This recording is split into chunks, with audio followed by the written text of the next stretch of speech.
வியாபாரத்தில் சில தந்திரங்களை கையாளும் பொழுது சிறப்பான ஒரு நன்மைத்தன்மையை நீங்கள் அடைய முடியும். ஒரு சேல்ஸ்மேன் கடையில் வேலைக்கு சேர்றாரு. அப்போ முதலாளி கேட்குறாரு, தம்பி உனக்கு முன் அனுபவம் இருக்கா? ஐயா, நான் ஏற்கனவே நிறைய இடங்களில் சேல்ஸ்மேனை தான் வேலை செஞ்சேன். நான் எப்படி வேலை செய்கிறேன் அப்படிங்கிறது உங்களுக்கு போக போக தெரியும். நான் ஏற்கனவே முன் அனுபவம் உள்ள நபர் தான் அப்படின்னு சொல்கிறாரு. உடனடியாக முதலாளி என்ன சொல்கிறாரு, சரி தம்பி, நீ வேலையை ஆரம்பி. நான் தினசரி இரவு நேரத்தில் கணக்கு முடித்து கடை அடைக்கும் பொழுது நீ எப்படியெல்லாம் வேலை பார்த்த அப்படிங்கிறத நான் தெரிஞ்சுக்குவேன். சரி தம்பி, நீ வேலைக்கு சேர்ந்துக்க அப்படின்னு சொல்லிட்டாரு. இப்போ கடை மூடக்கூடிய நேரம் வந்துருச்சு. அப்போது அந்த கடையோட முதலாளி, எத்தனை நபர்கள்ட்ட இன்றைக்கி நீ சேல்ஸ் பண்ண அப்படின்னு சொல்லி கேட்டார். கேட்கும்போது, நான் ஒருத்தர்கிட்ட மட்டும்தாங்க ஐயா நான் சேல்ஸ் பண்ணேன் அப்படின்னு சொன்னார் அந்த புதிய சேல்ஸ்மேன். அப்போ முதலாளி, இது என்ன தம்பி, இங்கே ஒவ்வொரு நபர்களுமே உங்க கூட வேலை பார்க்கக்கூடிய வேறு நபர்கள், சேல்ஸ்மேன்கள் எல்லாருமே 20 பேர்லேருந்து 30 பேர் வரைக்கும் ஒரு நாளைக்கு பார்த்து சேல்ஸ் செய்யக்கூடிய அளவுக்கு திறமை உள்ளவங்க.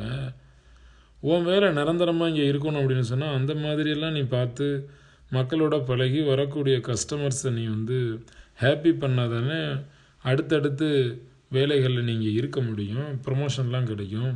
ஒரே ஒருத்தரை மட்டும்தான் பார்த்தேன் அப்படின்னு சொல்கிறிய தம்பி, இது எப்படி நியாயமா? சரி, எவ்வளவுக்கு நீ வியாபாரம் பண்ண அப்படின்னு சொல்லி கேட்கும்போது அந்த புதிய சேல்ஸ்மேன் சொன்னார், நான் இன்றைக்கி 10,12,000 ரூபாய்க்கு நான் சேல்ஸ் பண்ணியிருக்கேன் அப்படின்னு சொன்னார். இவ்வளவு ரூபாய்க்கு ஒரே நபர்கிட்ட எப்படி வியாபாரம் பார்க்க முடியும் அப்படின்னு ரொம்ப பெரிய ஆச்சரியமாயிருச்சு அந்த முதலாளிக்கு. இவ்வளோ ரூபாய்க்கு நீ என்ன வியாபாரம் செஞ்ச அப்படின்னா, ஐயா, அவர் நான் ஒரு மீன் தூண்டில் ஒன்று அவருக்கு கொடுத்தேன், ஒரு சிறிய தூண்டில், அப்புறம் கொஞ்சம் பெரிய தூண்டில் கொடுத்தேன், அதுக்கப்புறம் அதை விட பெரிய தூண்டில் ஒன்று கொடுத்தேன், அப்புறம் ஒரு ஃபிஷ்ஷிங் ராடு ஒன்று அவருக்கு நான் கொடுத்தேன், அதுக்கப்புறம் ஃபிஷ்ஷிங் கியர் ஒன்று அவர்கிட்ட கொடுத்தேன். இது எல்லாமே நான் ஒரே ஆள்கிட்ட கொடுத்தேன். அதுக்கப்புறம் அவர்கிட்ட நான் கேட்டேன், எங்கே மீன் பிடிக்கிறீங்கன்னு கேட்டேன். அவர் நான் கரையில் உட்காந்துருந்து தான் மீன் பிடிக்கிறேன் அப்படின்னு சொன்னார். நான் உடனே போட்டில் போய் நீங்கள் மீன் பிடிக்கலாம் அப்படின்னு அவருக்கு ஐடியாவை கொடுத்து நம்மளோட போட்டிங் டிபார்ட்மெண்ட்டுக்கு அவரை அழைச்சிட்டு போனேன். அங்கே போய் ஒரு போட்டும் நான் அவருக்கு கொடுத்தேன், போட்டு நான் அவர்கிட்ட விற்றுட்டேன். அவர் என்கிட்ட என்ன சொன்னார் அப்படின்னா, இந்த போட்டு நான் கரைக்கு கொண்டு வந்ததுக்கப்புறம் அந்த கரைக்கு மேலே அந்த தரைக்கு கொண்டு வரணும்ல, அதுக்கு என்னோடய காரை வச்சு நான் கயிறு கட்டி இழுத்தேன்னா இதை கொண்டு வர முடியுமா, என் கார் இழுக்குமா என்ன அப்படின்னு அவர் ஒரு சந்தேகமாக என்கிட்ட கேட்டார். அந்தளவுக்கு என்னுடைய காரை இழுக்கக்கூடிய அளவுக்கு பவர் இல்லை அப்படின்னு சொன்னார். அதனால நான் என்ன சொன்னேன் அப்படின்னா, நம்ம ஆட்டோமேட்டிக் டிபார்ட்மெண்ட்டுக்கு நான் அழைச்சிட்டு போனேன். அங்கே 4 ட்ரக் ஒன்று அவருக்கு கொடுத்து, இந்த ட்ரக் மூலமாக நீங்கள் கரைக்கு போட்டு வந்ததுக்கப்புறம் அந்த போட்டை நீங்கள் தரைப்பகுதிக்கு நீங்கள் கயிறு கட்டி இழுத்துட்டு வர முடியும் அப்படின்னு சொல்லி 4 ட்ரக் ஒன்று அவருக்கு நான் கொடுத்தேன். இது எல்லாமே நான் ஒரு ஆள்கிட்ட நான் சேல்ஸ் பண்ணேன் அப்படின்னு அவர் சொன்னார். சொல்லிகிட்டே இருக்கும்போது முதலாளி கேட்டார், எப்படி இந்த ஒரு ஆள்கிட்ட இவ்வளவு சேல்ஸ் பண்ணால்? அவர் மீன் பிடிக்கிறதுக்கு தூண்டில் வாங்க வந்தவர்கிட்ட இவ்வளவு நீ எப்படி விற்ற அப்படின்னு சொன்னோன்னே சேல்ஸ்மேன் சொன்னார், சார், அவர் தூண்டில் வாங்கிறதுக்கும் வரல சார், அவர் தலைவலிக்குதுன்னு ஒரு மாத்திரை வாங்கலாமேன்னு வந்தார். நான் தான் தலைவலிக்குது அப்படின்னா அந்த நேரம் மனசுக்கு பிடிச்ச ரிலாக்ஸாக ஏதாவது ஒரு வேலை செஞ்சிங்கன்னா ரொம்ப நல்லாயிருக்கும், மீன் பிடிச்சிங்கன்னா அது ஒரு பொழுதுபோக்காக இருக்கும், மனசுக்கு ரொம்ப ரிலாக்ஸாக இருக்கணும் பேச்சு கொடுத்து ஆரம்பித்தேன்.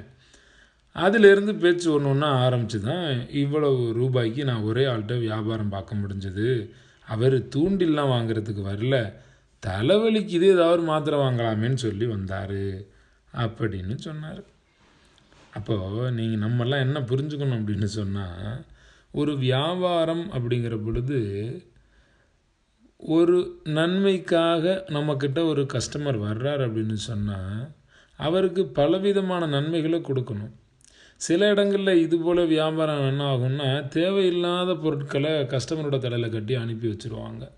அவர் வீட்டுக்கு போனதுக்கப்புறம் யோசிப்பார், இவ்வளோ பொருள் நம்ம வாங்கிட்டு வந்தோமே, நமக்கு இப்படிலாம் சொல்லி நம்மக்கிட்ட இந்த பொருளை கொடுத்தாங்களே கடையில், இந்த பொருள் உண்மையிலே நமக்கு பயன்படுமான்னு வீட்டுக்கு போய் யோசிக்கும் போது இந்த பொருளை நமக்கு பயன்படாது, நம்ம வேஸ்ட்டாக வாங்கிட்டு வந்துட்டோங்கிற ஃபீலுக்கு அவர் வந்துட்டாருன்னா அது நன்மைத்தன்மையை கொடுக்காது. உண்மையிலேயே ஒரு கஸ்டமர்கிட்ட பேசும் பொழுது அந்த பேச்சு கொடுக்கும்போதே தெரிஞ்சிடும் அவருக்கு இன்னும் வேறு என்ன விதமான பொருட்கள் அவர் கூட இருந்ததுன்னா அவருக்கு இன்னும் நன்மையாக இருக்குங்கிறது நமக்கு தெரியும் ஒரு சேல்ஸ்மேனுக்கு. அப்போ அவர்கிட்ட பேசி சொல்லி புரிய வச்சு அவரை நிறைய பொருட்கள் வாங்க வைக்கிறீங்கிறது நோக்கமாக இருக்கக்கூடாது, நிறைய பயன்களை அவரை அடைய வைக்கிறீங்க அப்படிங்கிறது உங்கள் நோக்கமாக இருக்கணும். இதை நீங்கள் செஞ்சீங்க அப்படின்னு சொன்னால் வரக்கூடிய கஸ்டமரும் ஹாப்பி ஆயிடுவார், உங்களுக்கும் உங்களுடைய வருமான அளவில் முன்னேற்றத்தன்மைகள் கிடைக்கும். குபேர யோகம் அப்படிங்கிறது உங்களோட உழைப்பு தான் உங்களை குபேரனாக மாற்றும், உங்களோட ஐடியா தான் உங்களை குபேரனாக மாற்றும் மிகச்சிறந்த தன்மையோட. சிங்கப்பூரில் குபேர யோகம் பயிற்சி வகுப்பு இருக்குது, மலேசியாவில் குபேர யோகம் பயிற்சி வகுப்பு இருக்குது. நேரடியாக திருச்சியில் இலவச குபேர யோக பயிற்சி பிப்ரவரி 2ஆம் தேதி நடக்குது. இப்போ ஜூன் மாதம் நேரடியாக மலேசியாவில் 2வது பயிற்சியும் மே மாதத்தில் முதல் பயிற்சியும் நடக்க போகுது 2019. மார்ச் மாதத்தில் நேரடியாக சிங்கப்பூரில் பயிற்சி நடக்க போகுது. ஜனவரி 27ஆம் தேதி 2019 கன்னியாகுமரியில் பயிற்சி. உங்கள் ஊர்களில் குபேர யோக நிகழ்ச்சி தேவை அப்படின்னு சொன்னாலும் கூப்பிடுங்க. எல்லா நாடுகள்லையும் என்னென்ன தேதிகளில் அப்படிங்கிறதையும் என்னென்ன ஃபோன் நம்பருக்கு நீங்கள் காண்டாக்ட் பண்ணணும் புக் பண்ணணும் அப்படிங்கிற டீட்டெயில்ஸும் நான் கீழே டிஸ்கிரிப்ஷன் பாக்ஸில் கொடுக்குறேன். உடனே ஃபோன் பண்ணுங்கள், புக் பண்ணுங்கள். இதில் திருச்சியில் நடக்கக்கூடிய பயிற்சி மட்டும் இலவச பயிற்சியாக அங்கே இருக்கக்கூடிய ஆர்கனைசர் நடத்துகிறாங்க. பிப்ரவரி மாதம் 2ஆம் தேதி குபேர யோகம் பயிற்சி திருச்சியில். என்னுடைய குபேர பயிற்சி வகுப்புக்கு வாங்க, மிகச்சிறப்பாக முன்னேறுவீங்க. என்னுடைய குபேர தீட்சைக்கு பிறகு உங்களுடைய வாழ்க்கையை மிகச்சிறப்பாக மாறும். கடனே இல்லாமல் வாழ முடியும், மிகுந்த உயர்வுத்தன்மையான எண்ணங்களோடு வாழ முடியும். நேரடியாக வாங்க.